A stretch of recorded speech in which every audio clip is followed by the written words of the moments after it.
Boa noite, irmãos. Graça e paz da parte de Jesus. Nós estamos aqui para mais um culto de louvor e adoração a Deus. E eu quero convidar você para fazer parte deste culto. Antes de lermos o texto bíblico de início, eu quero solicitar a você que tente, a partir desse momento, nenhuma inquietação, que nós possamos prestar um culto digno do nosso Deus. Nós vamos ler o Salmo 19, nós vamos ver do versículo de número 1 até o versículo de número 8. Diz assim o Salmo 19. Os céus proclamam a glória de Deus e o firmamento anuncia as obras de suas mãos. Um dia discursa a outro dia e uma noite revela conhecimento a outra noite. Não há linguagem nem há palavras, e deles não se ouve nenhum som. No entanto, por toda a terra se faz ouvir a sua voz e as suas palavras até os confins do mundo. Aí pôs uma tenda para o sol, o qual, como noivo que sai dos seus aposentos, se regozija como herói a percorrer o seu caminho. Principia numa extremidade dos céus, e até a outra vai o seu percurso, e nada refoge ao seu calor. A lei do Senhor é perfeita e restaura a alma. O testemunho do Senhor é fiel e dá sabedoria aos simples. Os preceitos do Senhor são retos e alegram o coração. O mandamento do Senhor é puro e ilumina os olhos. Até aqui, irmãos, nós vamos agora cantar um hino que tem muito a ver com este salmo, porque esse salmo começa dizendo que os céus proclamam a glória de Deus. O firmamento proclama a glória do seu Criador. E esse hino, o hino de número 26, ele fala exatamente isso. Ele diz: Senhor meu Deus, quando eu maravilhado, os grandes feitos vejo das tuas mãos. Então, tem tudo a ver com a criação. Vamos cantar esse hino.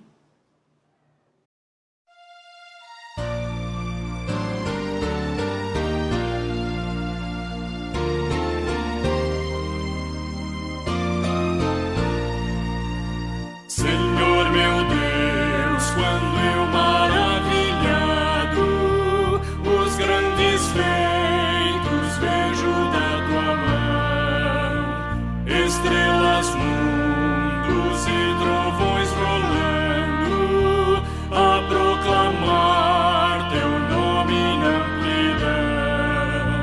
Canta minha alma então a ti, Senhor, grandioso és tu, grandioso és tu. Canta minha alma então a ti, Senhor, grandioso és tu, grandioso és tu. Quando atravesso bosques e florestas, ouvindo a brisa, pássaros cantar, ou vejo além montanhas altaneiras, o teu poder e glória proclamar. Canta minha alma então a ti, Senhor, grandioso és tu, grandioso és tu. Canta minha alma então a ti, Senhor, grandioso és tu, grandioso és tu. Quando percebo que na cruz maldita, por teu amor, Jesus morreu por mim e me livrou do jugo do pecado, ali vertendo sangue carmesim. Canta minha alma então a ti, Senhor, grandioso és tu, grandioso és tu. Canta minha alma então a ti, Senhor,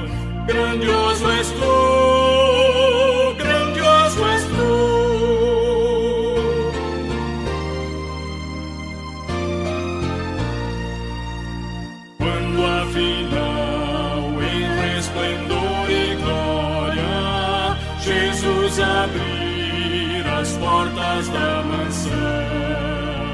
Eu hei de estar de joelhos entre os santos, na mais humilde e vera adoração, e então cantar eternamente ali: grandioso és tu, grandioso és tu.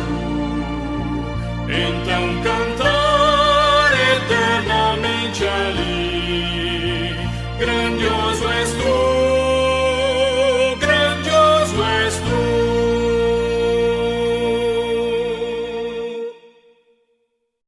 Oremos. Senhor, nós queremos, no nome de Jesus, exaltar o teu santo nome e dizer das tuas proezas, das tuas grandezas. Nós te damos graças, Senhor, porque o Senhor tem sido Deus presente na nossa vida. Obrigado, ó Deus, porque o Senhor tem nos conduzido dia a dia. A tua boa mão, Senhor, tem nos mostrado a direção. E quando nós oramos ao Senhor e pedimos ao Senhor que o Senhor, na sua bondade, nos socorra, o Senhor sempre tem nos socorrido. Obrigado, ó Deus. Recebe, Senhor, o nosso louvor e a nossa adoração, que nós a ti prestamos no nome santo de Jesus. Amém. Queridos, esse é o nosso Deus. Ele é um Deus santo. E ele criou todas as coisas, criou o ser humano e sonda os nossos corações. Nós não podemos esconder nada de Deus. É por isso que a coisa mais inteligente a se fazer é abrir o nosso coração a Deus e contar para Ele dos nossos pecados, das nossas falhas e pedir perdão a Ele. O Salmo 139, no finalzinho deste Salmo, lá no versículo de número 23, diz assim: sonda-me, ó Deus, e vê meu coração. Há um hino também, irmãos, o hino de número 66 do nosso inário, que diz assim: sonda-me, ó Deus, o coração, prova e conhece os meus pensamentos. Vê se há em mim algum caminho mau. Sonda-me, conhece-me e prova-me, ó Deus. Nós vamos cantar esse hino e depois nós vamos orar.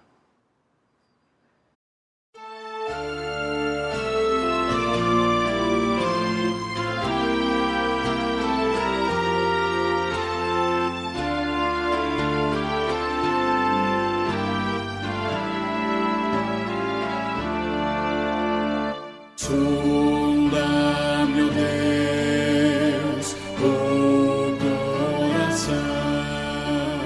Sonda, meu Deus, o coração. Prova e conhece os meus pensamentos. Prova e conhece os meus pensamentos, vê se em mim algum mau caminho. Sonda-me, conhece-me e prova-me, ó Deus. Conhece-me o coração, conhece-me o coração, guia-me, Senhor, guia-me,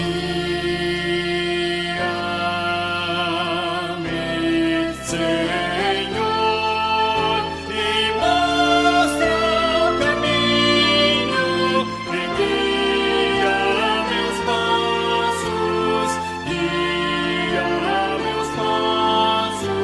ó meu Salvador.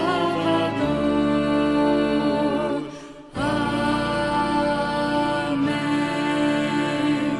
Amém.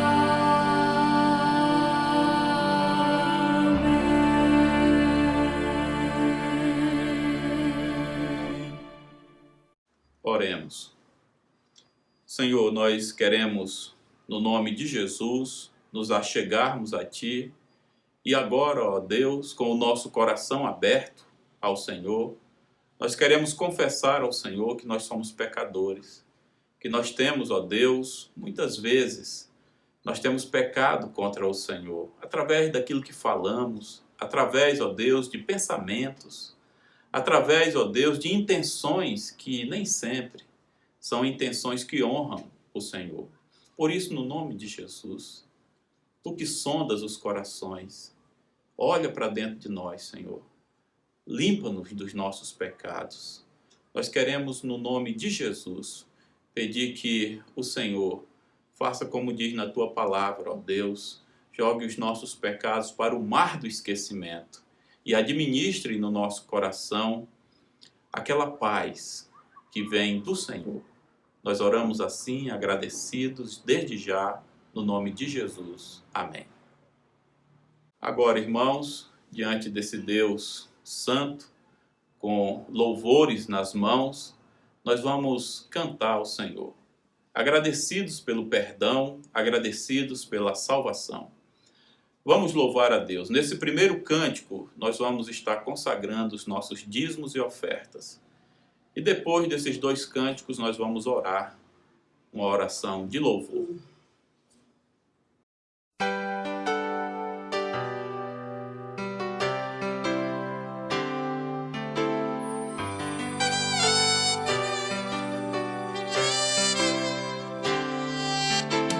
Veio o Senhor minha vida oferecer como oferta de amor e sacrifício. Quero minha vida a Ti entregar como oferta viva em Teu altar. Veio o Senhor minha vida oferecer como oferta de amor e sacrifício. Quero minha vida a Ti entregar como oferta viva em Teu altar. Pois pra Te adorar foi que eu nasci. Cumpra em mim o Teu querer, faça o que está em Teu coração, e que a cada dia eu queira mais e mais estar ao Teu lado, Senhor.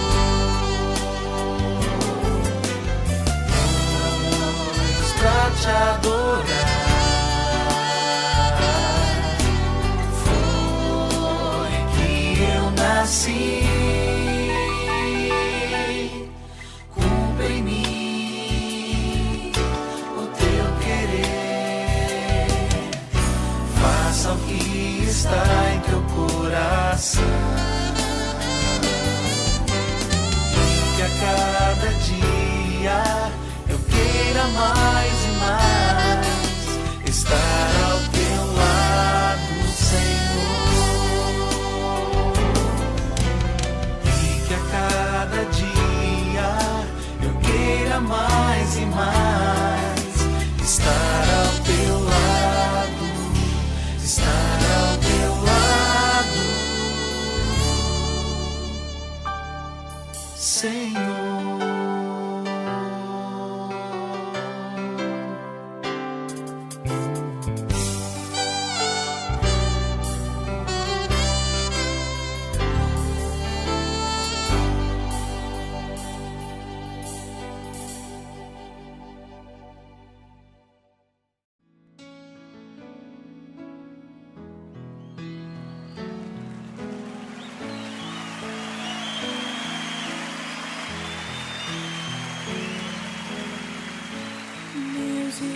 Jesus, Salvador, outro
Vamos orar, irmãos. Senhor, nós queremos mais uma vez te dar graças. O Senhor que é digno de toda honra, de toda glória e de todo louvor. Nós te damos graças, ó Deus, porque o Senhor, na sua bondade e misericórdia, tem olhado para nós com um olhar terno e tem nos salvado.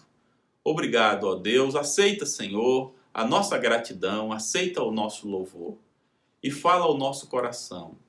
Nós oramos assim, agradecidos, no nome de Jesus. Amém. Queridos, nós vamos agora ouvir a palavra de Deus. Hoje quem vai nos trazer a mensagem é o reverendo Francisco. Preste atenção nessa palavra. Fale para Deus. Senhor, eu preciso ouvir a tua voz. Reverendo, a palavra está com o irmão. Boa noite, queridos irmãos e irmãs. Graça e paz, mais uma vez, da parte de nosso Deus e Salvador Jesus Cristo. Eu quero, no culto da noite de hoje, continuar falando sobre o profeta Elias e das lições que pudemos aprender, ou que temos, melhor digo, aprendido com esse homem que passou pelas provas e continua num processo de provas diante de Deus até ser depurado, porque este é o propósito de Deus nas nossas vidas, nos depurar, nos refinar, para que melhor possamos lhe servir. Aliás, todos os homens que Deus usou, as mulheres de Deus, os homens de Deus, passaram por grandes provas.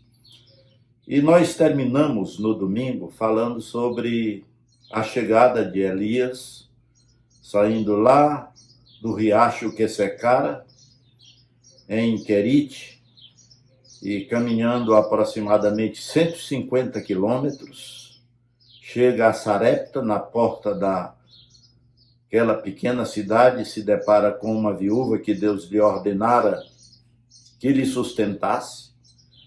Ela mal tinha forças para apanhar uns gravetos para fazer um fogo e fazer um pão e comer com o seu filho e depois morrer, porque não tinha mais comida, a seca graçava sobre a terra, debaixo da palavra do próprio profeta Elias, e Deus lhe manda ali para que fosse alimentado por aquela viúva, e ele, de forma obediente, ele marcha em direção àquilo que Deus lhe mandara fazer. Eu lhes diria, fazendo aquilo que Deus manda, obedecendo a Deus. E quando nós estamos dentro da vontade de Deus, no centro da vontade de Deus, não temos o que temer. E nós aprendemos no último domingo a lição da obediência. Elias vai, chega ali, manda a mulher fazer para ele um bolo, um pão, e diz primeiramente para ele e depois para o filho. Ela, de forma obediente, faz o que Elias lhe manda fazer. E diz-nos a Bíblia aqui em 1 Reis, capítulo 17, versículo 16, que a farinha não faltou da panela e o azeite também não se acabou na botija. Então nós aprendemos aqui que quando nós obedecemos a Deus, o improvável, o impossível pode acontecer. A obediência deste homem, de um lado, e também da viúva, e a obediência também resulta na fidelidade de Deus para com esses seus dois filhos. Aliás, o nosso Deus, ele permanecerá fiel, diz-nos a Bíblia, mesmo quando nós somos infiéis. E daí, então, nós poderíamos, nesta noite ainda, recapitulando um pouco e aplicando a mensagem do domingo passado, tirar pelo menos 3 lições, ou melhor, 4 lições. A primeira, a orientação de Deus, meus irmãos e minhas irmãs, é sempre surpreendente. E não tente analisar o que Deus nos manda fazer. Se Deus o manda para Sarepta, se Deus o manda para um lugar que você não sabe o que lhe espera ali à frente, simplesmente obedeça a Deus. Não tente entender o porquê. Apenas vá, apenas obedeça.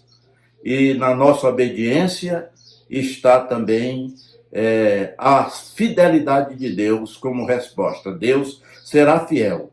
Se Deus lhe colocar numa situação difícil, meu irmão e minha irmã, você pode ter certeza, tenha paz no coração, permaneça ali, porque a parte de Deus Ele fará. Em segundo lugar, os primeiros dias geralmente não são os mais difíceis na nossa caminhada, mas a gente não deve desistir. Os primeiros dias geralmente, aliás, melhor digo, os primeiros dias são os mais difíceis. E quando a gente se depara com aquela primeira impressão, a tendência é querer desistir. Eu diria, não desista quando se deparar com a primeira dificuldade. As dificuldades sempre existirão na nossa caminhada. Às vezes a gente está fazendo aquilo exatamente que Deus nos mandou fazer e a gente se depara com a dificuldade e a tendência mais natural humana é jogar a toalha. Não jogue a toalha. O inimigo das nossas almas ele gosta de nos colocar pânico no coração. Ele gosta de nos desencorajar. Ele muitas vezes coloca em nossas vidas o desejo de desistir. Isso acontece muito nos casamentos.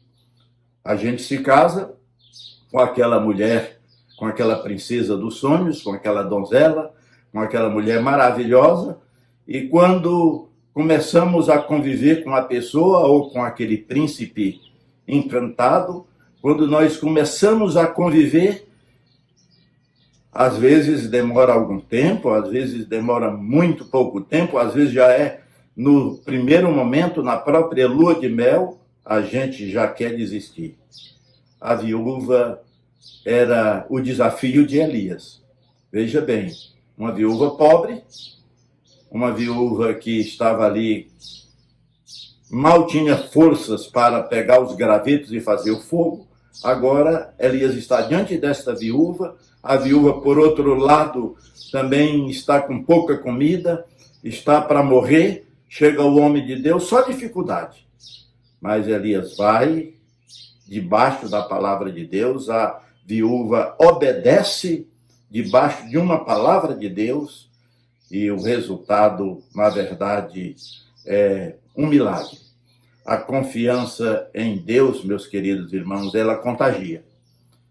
Elias confiava no Deus a quem ele servia, a mulher foi contagiada, a viúva foi contagiada por aquela fé de Elias, ela faz o que o profeta lhe manda fazer, e Deus, em compensação, ou melhor, em resposta a estas ações de fé, de confiança, de obediência, um milagre começa a acontecer. Lição número 3. As promessas de Deus, meus queridos irmãos, dependem de obediência. Não deixe de fazer a sua parte. Essa é a nossa parte. Deus diz a Elias, levanta-te e vai. Elias levantou-se e foi. A mulher, Elias diz, faz primeiro um pão para mim. A mulher, faz primeiro uma comida para mim. E ela foi e preparou. Uma promessa cumprida, meus queridos irmãos, uma obediência em Deus confiante, vamos dizer assim, resulta em um milagre. Quando Deus promete, Ele faz. Eu gosto muito de um hino. Deus promete grandes coisas conceder a todos quantos nele crê. E Deus realmente, Ele realiza grandes promessas na nossa vida.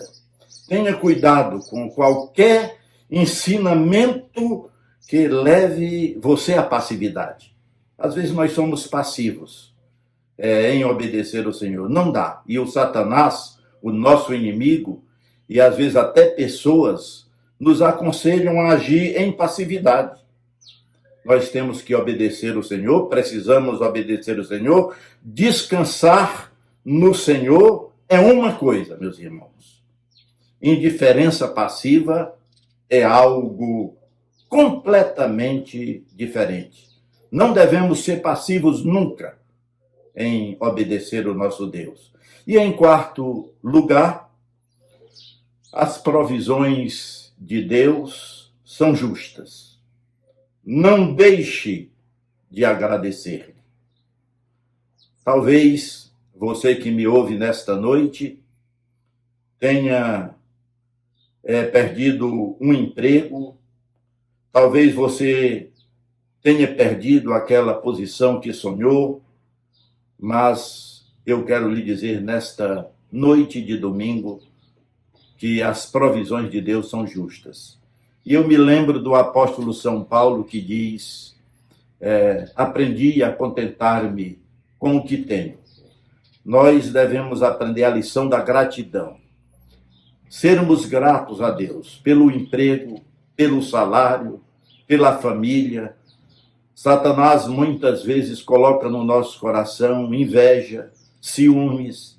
Parece que o jardim do vizinho, a sua grama é mais verde do que a nossa. Parece que o emprego, parece que a família do vizinho, do amigo, do conhecido é melhor do que a minha.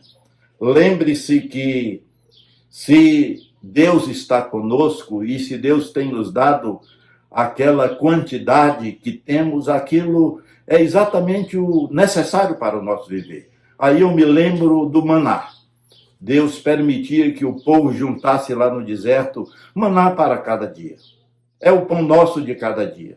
Se Deus tem nos dado o pão nosso de cada dia, se Deus tem nos dado o suficiente, se a minha conta bancária só tem R$10, só tem R$1.000, se até está ali já no limite, quase zerando, lembre-se que Deus tem prometido suprir todas as nossas necessidades em Cristo Jesus, nosso Senhor. O Senhor Jesus é o maior exemplo para nós. Ele foi fiel até o fim. Ele não desistiu. Ele obedeceu.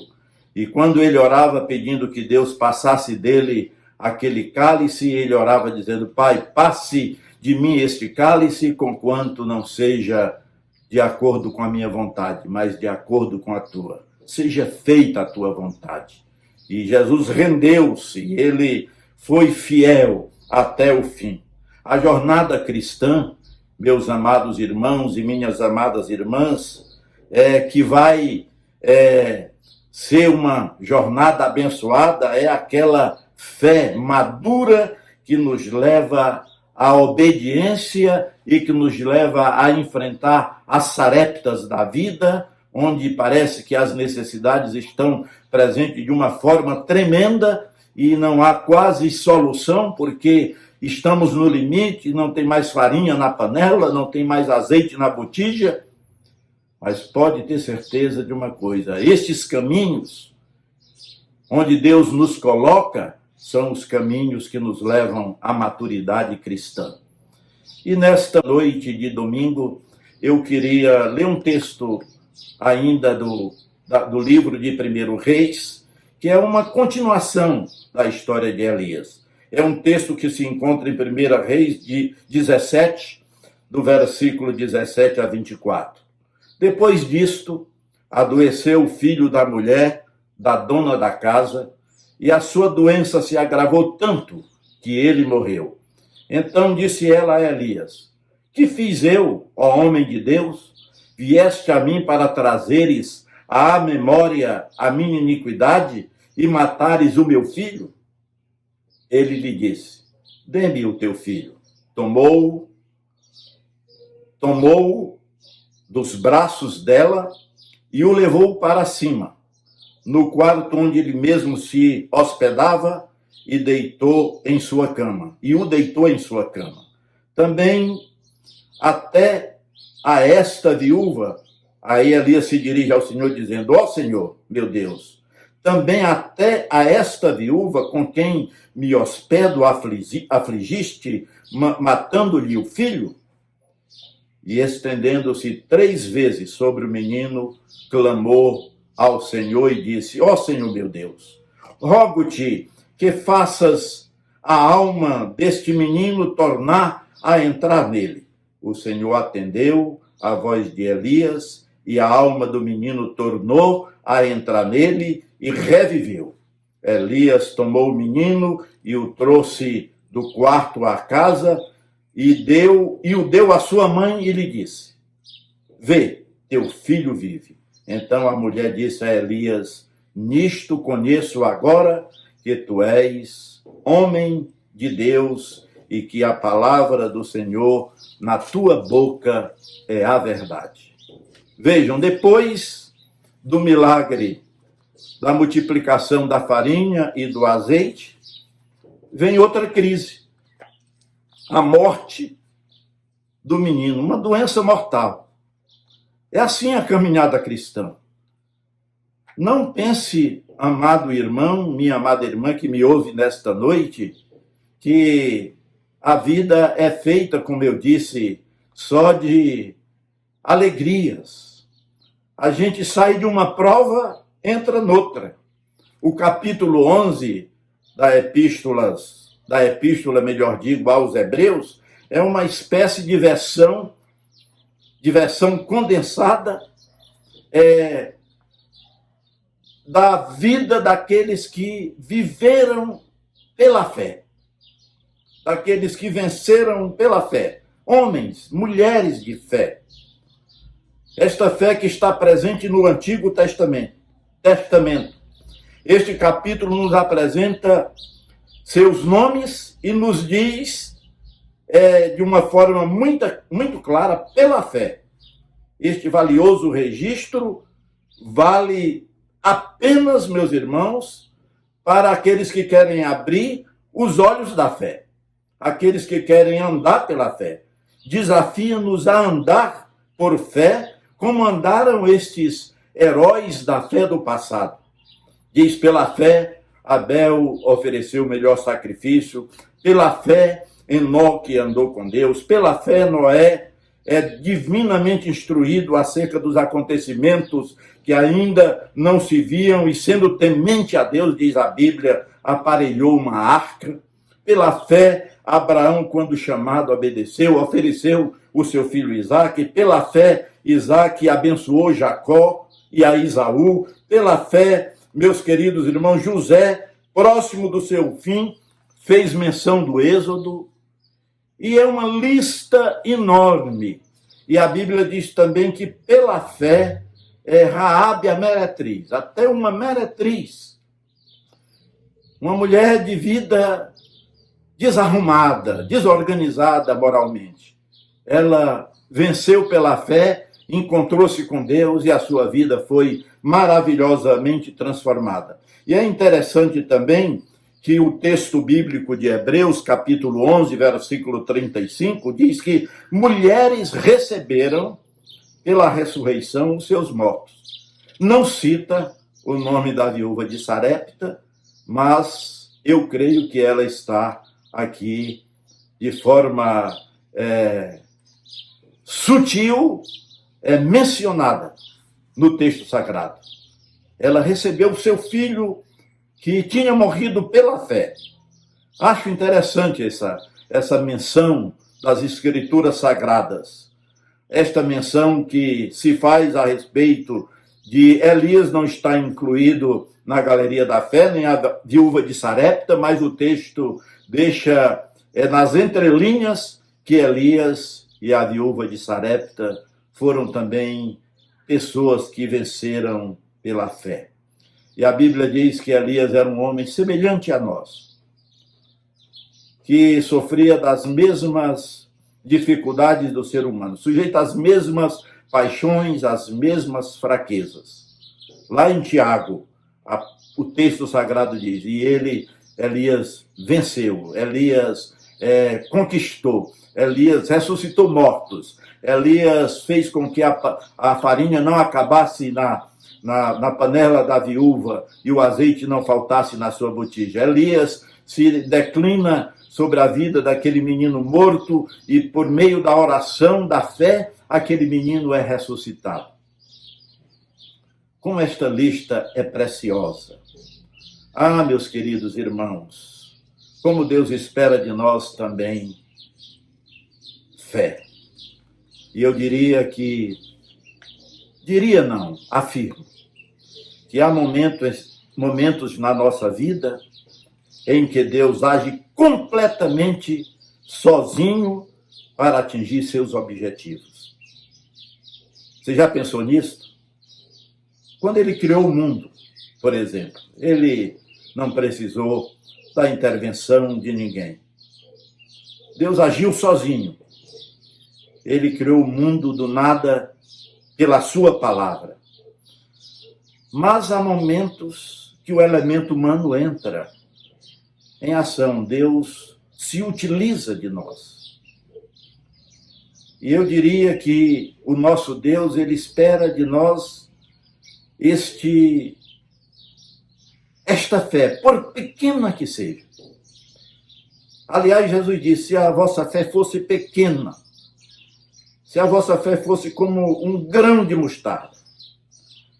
E às vezes Deus espera que nós tenhamos fé. Jesus disse para os seus discípulos muitas vezes, tende fé em Deus. Creio, evidentemente, que Deus introjeta no nosso coração também a fé. Ele coloca nos nossos corações a fé salvadora. Esta independe de nós, é pela fé que nós somos salvos. Um morto nos seus delitos e pecados, Deus o salva milagrosamente. Deus o escolhe, o chama e o faz viver espiritualmente.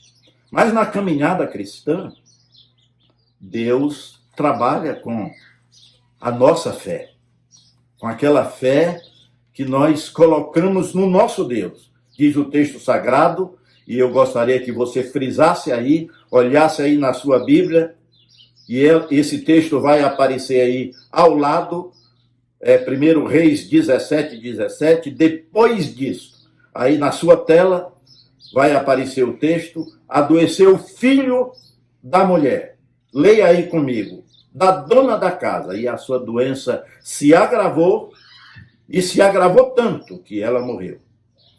A primeira pergunta que me vem à mente quando leio este trecho da Bíblia, da história sagrada, depois do quê? Quais foram as circunstâncias que levaram estes acontecimentos na vida de Elias? Lembre um pouco.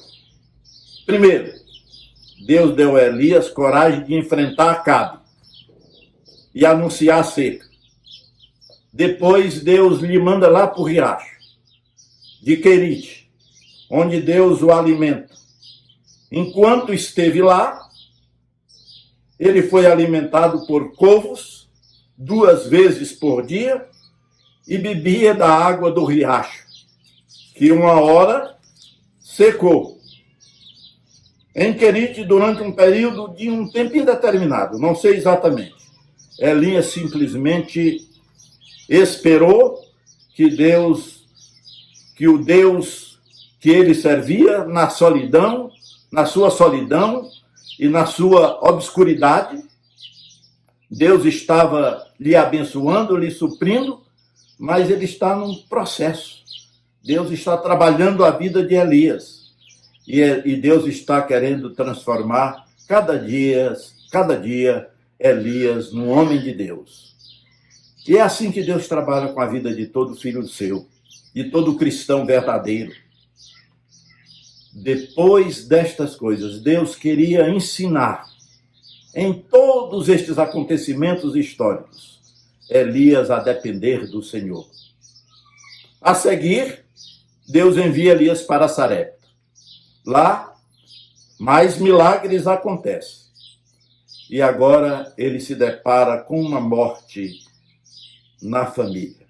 Depois de todas estas coisas, a casa que ele se hospedara, a casa onde o milagre do pão que não faltava, do azeite que não faltava, chega a morte. A próxima prova aqui de Elias é confiar em Deus de novo. Depender de Deus de novo. Ah, meus queridos irmãos, e quando nós estamos debaixo das provas, nós temos uma tendência ou de encontrar culpados, ou muitas vezes de culpar o próprio Deus. A mulher, quando viu o filho morto, disse: que fiz eu para que meu filho morresse? Só tenho te feito bem. Mas Elias, em um determinado momento também, ele disse: Senhor, por que eu tenho que enfrentar essa situação agora? Esta pobre mulher, o único filho que ela tem aqui, este filho que milagrosamente foi contemplado pelo pão que ia se acabar e pelo azeite que ia faltar, agora morre, Senhor.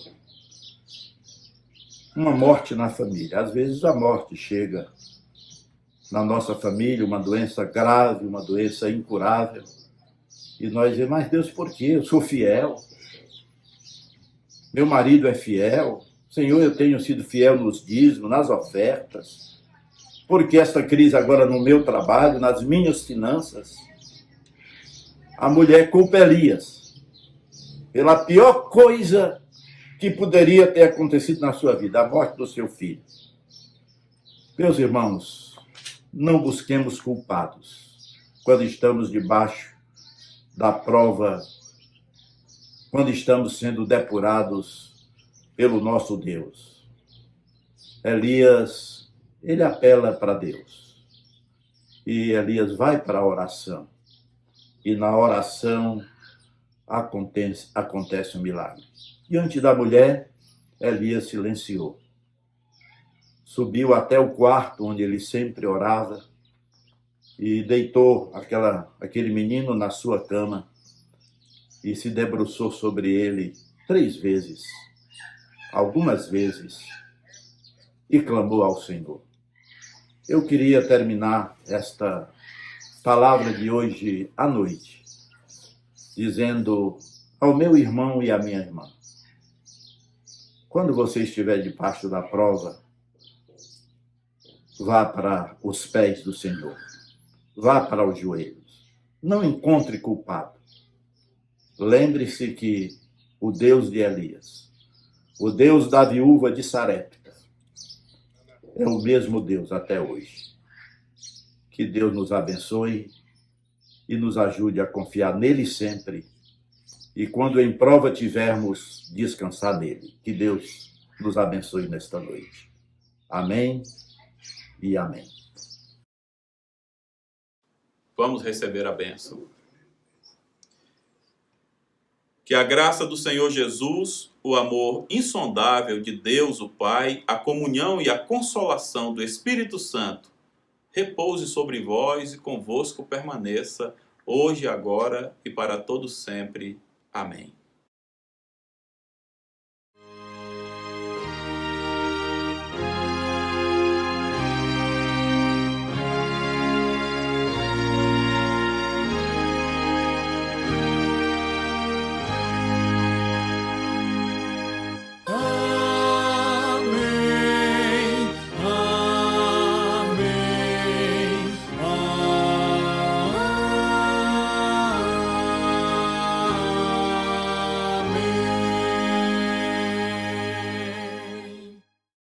Queridos, nós chegamos a mais um término de um culto e nós queremos agora convidar você para a live pastoral, a live pós-culto.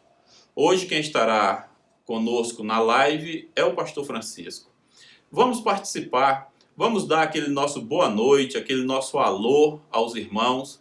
É um momento de confraternização também, irmãos. Então venha, nós aguardamos você. Eu quero também lembrar os irmãos dos nossos trabalhos normais. Nós temos estudo bíblico durante a semana, segunda, quarta e sexta com o presbítero Maurício.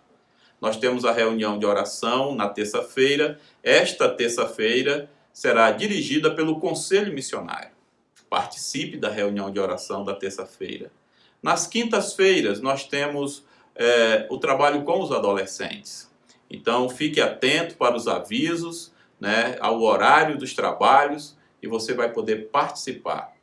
Lembre-se que na quarta-feira à tarde nós temos a reunião de oração das senhoras da igreja, e você pode participar também. Domingo de manhã, a nossa EBD, e à noite, este culto que você acaba de participar.